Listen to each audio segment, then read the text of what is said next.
Les fonctionnaires et agents publics syndiqués à la CGT, c'est pas loin de 200 000 syndiqués. Donc c'est une force importante qui est mobilisée aujourd'hui, qui est mobilisée dans l'unité avec nos camarades de FO, de Solidaires, et puis aussi dans de nombreux départements de la FSU. Et donc une mobilisation qui porte sur 3 enjeux principaux, les salaires d'abord, les questions d'emploi et puis les questions de moyens financiers pour le service public. On est dans une situation salariale dans la fonction publique absolument inédite puisqu'on est maintenant à plus de 5 ans de gel de la valeur du point. On va bientôt être à 6 ans si les choses ne bougent pas.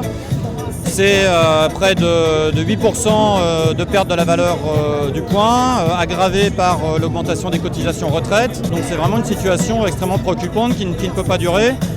La colère, elle commence vraiment à monter sur cette question-là et donc on est aujourd'hui nombreux dans la rue pour dire à la ministre qu'il faut absolument qu'elle prenne des mesures fortes sur ce sujet.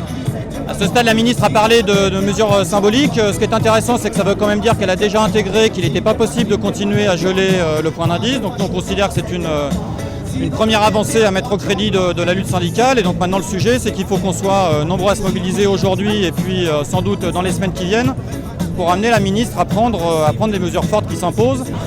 Nous, on maintient qu'il y a aujourd'hui des dizaines et même des centaines de milliards d'euros qui sont utilisés pour aider les entreprises avec un résultat absolument déplorable pour l'emploi. Et donc ce qu'on dit, c'est qu'il y a les moyens pour faire autre chose.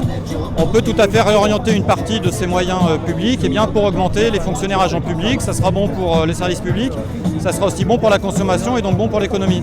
Aujourd'hui, on constate de plus en plus d'établissements qui sont en mouvement et lutte parce qu'ils dénoncent justement le manque d'effectifs pour accomplir leur mission auprès des usagers et notamment à travers la lutte, par exemple, de l'AP de Paris, on peut constater qu'aujourd'hui, l'organisation du temps de travail est attaquée et la remise en cause des 35 heures suscite énormément de lutte dans les établissements parce que les agents veulent accomplir leur mission dans de bonnes conditions et ça veut dire des moyens humains et financiers supplémentaires. Avec ce que la ministre nous annonce à travers la loi santé, on peut jauger à peu près à 22 000 emplois qui risquent d'être supprimés.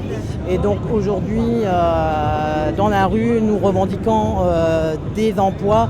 Aujourd'hui, dans un pays où de plus en plus on constate que le taux de chômage est important, surtout les jeunes, notre secteur pourrait créer des emplois par milliers. La CGT, donc face à la politique du gouvernement qui a un peu unilatéralement décidé qu'il fallait que les fonctionnaires parcourent leur carrière de manière plus lente qu'aujourd'hui à partir d'une situation qui est déjà extrêmement dégradée au niveau des carrières.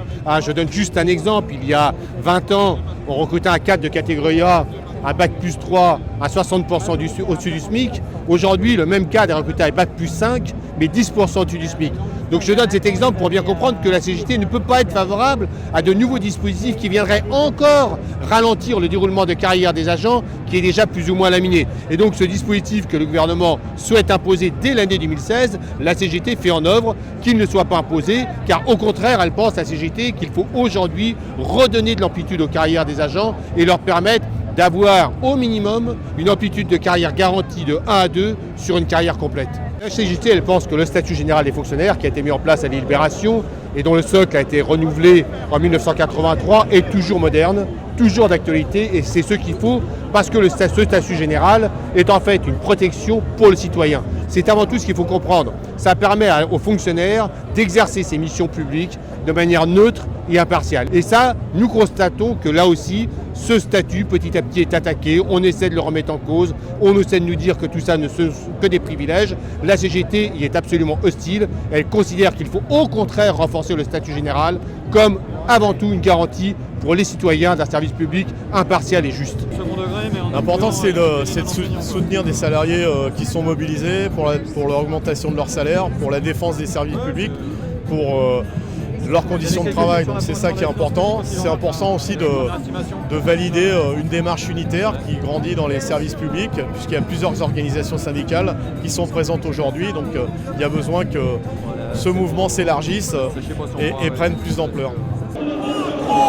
Tout bon pour les patrons, loi et conneries, tout bon pour les profits, maintenant ça suffit, maintenant ça suffit.